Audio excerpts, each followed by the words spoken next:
खुलुमबाय दिनै मोनाबिलिनि खौरांफोरा जाबाय गिबि खौराङा दङ दिनै आसाम बिधानसभा जथुमाव मोनद' हारिनो एसटि खालामनायखौ लानानै सावरायगोन। बेखौ लानानै सदनाव मोनद' हारिखौ एसटि खालामनायनि हेंथायै बेरेखा जागासिनो थानायखौ मिथि मोनदों। जेराव दिनै मोनद' हारिनो एसटि मान होनायनि सायाव सदनाव सावरायगोन। मन्त्रि आफादनि थांखि आजावनायखौ दिनै सदनाव गथायगोन। रायजो राजा नोंथांमोन दिनैनि समाव हारिया अलखदाव गोग्लैनो थांगासिनो। बेबादि समाव गुबुना एसटि मोनोब्ला बिपिएफआ दायनिगिरि जागोन, लोगोसे इउपिपिएलआबो जागोन। मानो होनोब्ला दिनैनि समाव बिथांमोना मानो सिरि जानानै दं? मानो बिथांमोना गारां दिखांनो हायाखै? मानो हेंथा जेबो बाथ्रा बुङा एमसिएलए, एमएलए, मन्त्रि बिबानाव थानाय बर'नि दैदेनगिरिफोरा?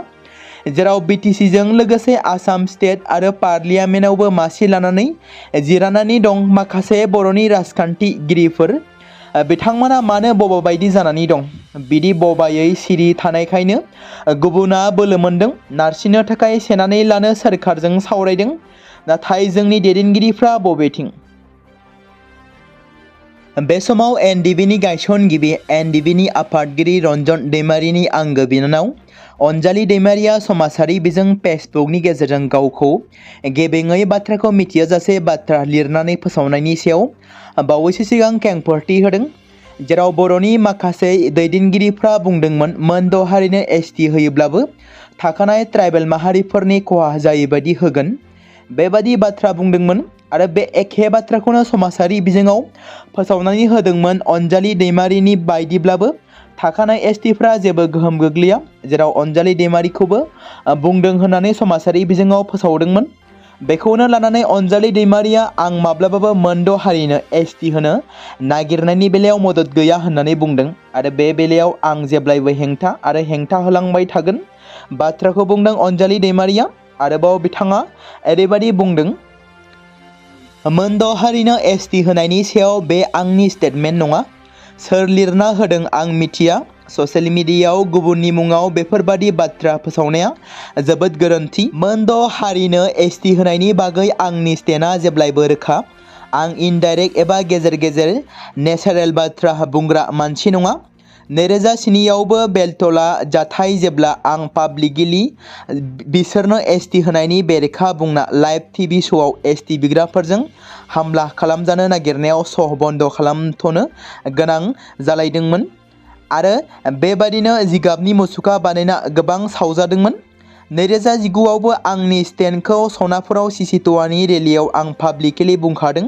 बेनो दिनैबो आंनि स्टेन्ड आरो जेब्लायबो बेनो थागोन। आंनि स्टेन्डआ जेब्लायबो न' आरो जास्ट न'। बेनिखायनो सोर फोसावदों इमिडियेट आंनि मुंखौ डिलिट खालामनो बुंहरनाय जाबाय। जेराव बिथांजोआ बेबादि पस्ट खालामदों। हाग्रामा महिलारिखौ रागा खरा होननानै सोरबाया बुंनो हागौ। नाथाय हाग्रामा महिलारि सारनि गोरबोआ अननायजों उसिफावनाय। रागाबो जोंगोन, अननायबो होगोन, रायजागोनबो आरो अनफिनजागोनबो। बाथ्राखौ बुंदों टिसिएलसिसिनि मासिगिरि बिक्रम दैमारिया। बिटिसिखौ रैखाथि होनो थाखायसो जों जुजिदों। सोरबाया आंनि सायाव मोजां गाज्रि बुंनायफोरखौ खोनासंनो आंहा समानो गैया। बेफोर बाथ्राखौ बुंदों बिपिएफनि लाइमोन दैदेनगिरि बिक्रम दैमारिया।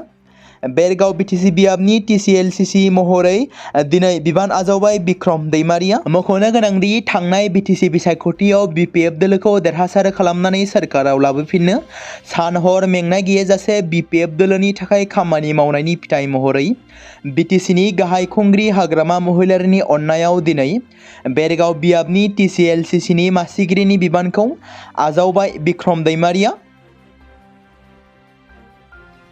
सासे साहसि गोनां हिन्जावसानि सिखाव खावनाय जाथाय।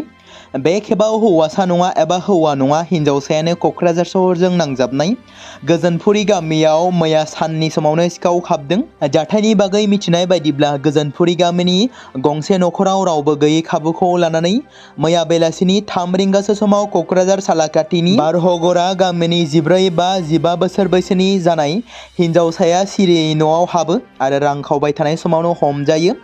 उनाव साखाथि फाखाथिनि सुबुंफोरा हमनानै पुलिसनो गथायनानै होयो।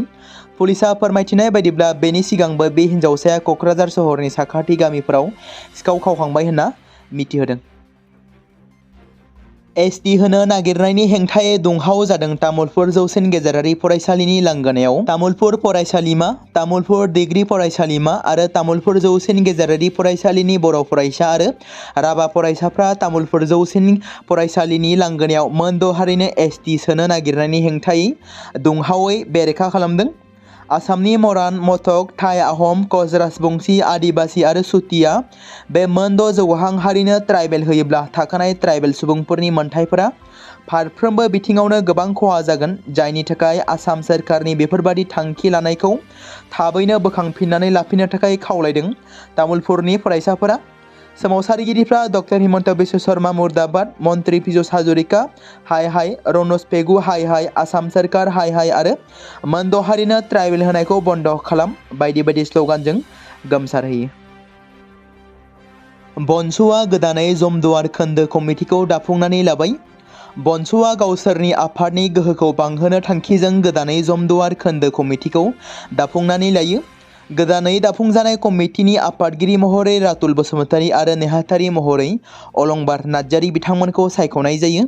गोदानै दाफुंजानाय कमिटिनि आफादगिरि आरो नेहाथारि बिथांमोनजों लोगोसे गासै कमिटिनि आफादगिरि आरो नेहाथारि बिथांमोनखौ बरायो आरो गासै 16 सोद्रोमाफोरखौ मिरु बनस'नि आफादगिरि बनजित मनजिल बिथाङा समायखिराखौ लाहोयो आरो बे हाबाफारिनि गेजेरजों बनस'आ आलादा रायजो बड'लेण्ड मावफुंनांगौनि थाखाय एबा दाफुंनांगौनि थाखाय फैगौ डिसेम्बर दानाव दिल्लीनि जन्तर मन्तराव सोमावसारनाय हाबाफारि लागोन होननानै बेबादि बुङो।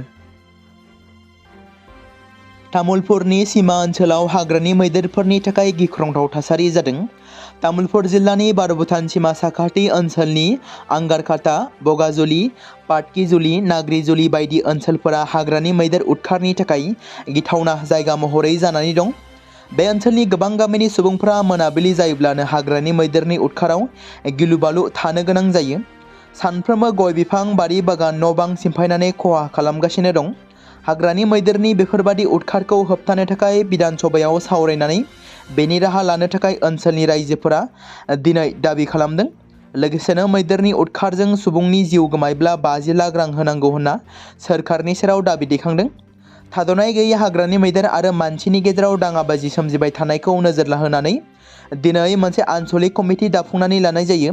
मख'नो गोनांदि ओनसोल नाङैनो सोमजिबाय थानाय मैदेरनि उदखारखौ होबथानो थाखाय सोरखारा जेबो रोखोमनि राहा लायोबा गोख्रों सोमावसारनो थाखायबो थांखि लायो।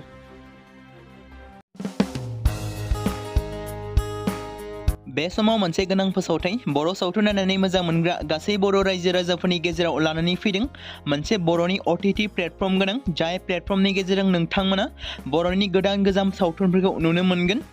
थांनाय माखासे बोसोर सिगां बर'नि गेजेराव लानानै फैनाय निउबो एप बायदिनो फिन आरोबाव लानानै फैदों बर' रायजो राजाफोरनि थाखाय। बे बाथ्राखौ मख'नाया गोनांदि 2025 मायथाइनि जानुवारि दानाव ओंखारनाय आंगो स्ट्रिम मुंनि मोनसे OTT प्लेटफर्म गोनां निउबो एपनि गेजेरजों नोंथांमोना गोबांथार बर'नि सावथुनफोर जेरै ट्रेजेडि, रमान्टिक, एक्शन आरो कमेडिजों बुंफबनाय सावथुनफोरखौ नुनो मोनगोन।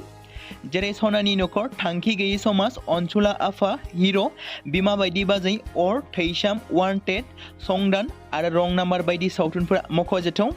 बेफोर सावथुनफोरखौ नायनो थाखाय नोंथांमोना गिबियावनो आंगो स्ट्रिम एपखौ गाव गावनि मबाइलाव थानाय प्ले स्ट'रनिफ्राय डाउनल'ड खालामनानै लोगोसे इनस्टल खालामनानै गावनि मबाइल नाम्बारजों लगइन खालामनानै लाग्रोनांगोन। बेनि उनाव नोंथांमोना गोबांथार नुनो मोनै सावथुनफोरखौ गुगोल पे, फन पे आरो पेटिएमजों रं नाम्बार सावथुनखौ नायनो थाखाय 60 रां आरो संदान सावथुनखौ नायनो थाखाय 80 रां, वान्टेड सावथुनखौ नायनो थाखाय 60 रां, थैसाम सावथुनखौ नायनो थाखाय 60 रां बेबायदिनो गोबांथार नुनो मोनै सावथुनफोरखौ नायनो थाखाय सुबिदा खालामनानै होदों आंगो स्ट्रिम प्लेटफर्मा। फिन नोंथांमोननि गेजेराव फोरमायबावनो लादों बर' सावथुन नायनानै मोजां मोनग्रा गासै बर' रायजो राजाफोरनि गेजेराव लानानै फैदों मोनसे बर'नि OTT प्लेटफर्म गोनां, जाय प्लेटफर्मनि गेजेरजों नोंथांमोना बर'नि नुनो मोनै सावथुनफोर जेराव गोदान गोजाम सावथुनफोरखौ नुनो मोनगोन। बे बाथ्राखौ मख'नाया गोनांदि 2025 मायथाइनि जानुवारि दानाव दिहुनजानाय आंगो स्ट्रिम मुंनि मोनसे OTT प्लेटफर्म गोनां एपनि गेजेरजों नोंथांमोना गोबांथार बर'नि ट्रेजेडि, रमान्टिक, एक्शन आरो कमेडिजों बुंफबनाय सावथुनफोरखौ नुनो मोनगोन। जेरै रं नाम्बार, संदान, वान्टेड, थैसाम, अर, बिमा बायदि बाजै, हिर', अनसुलाफा, थांखि गैयि समाज, सनानि नखर बायदि बायदि सावथुनफ्रा मख'जाथाव। बेफोर सावथुनफोरखौ नायनो थाखाय नोंथांमोना गिबियावनो आंगो स्ट्रिम एपखौ गाव गावनि मबाइलाव थाखानाय प्ले स्ट'रनिफ्राय इनस्टल खालामनानै गावनि मबाइल नाम्बारजों लगइन खालामखांनायनि उनाव नोंथांमोना गोबांथार नुनो मोनै सावथुनफोरखौ गुगोल पे, फन पे आरो पेटिएमजों रं नाम्बार सावथुनखौ नायनो थाखाय 60 रां, संदान सावथुनखौ नायनो थाखाय 80 रां, वान्टेड सावथुनखौ नायनो थाखाय 60 रां, थैसाम सावथुनखौ नायनो थाखाय 60 रां, बेफोरबायदिनो अर सावथुनखौ नायनो थाखाय 60 रां पे खालामनांगोन। बेबायदिनो गोबांथार नुनो मोनै बर' सावथुनफोरखौ नायनो थाखाय सुबिदा खालामनानै होदों आंगो स्ट्रिम प्लेटफर्मआ।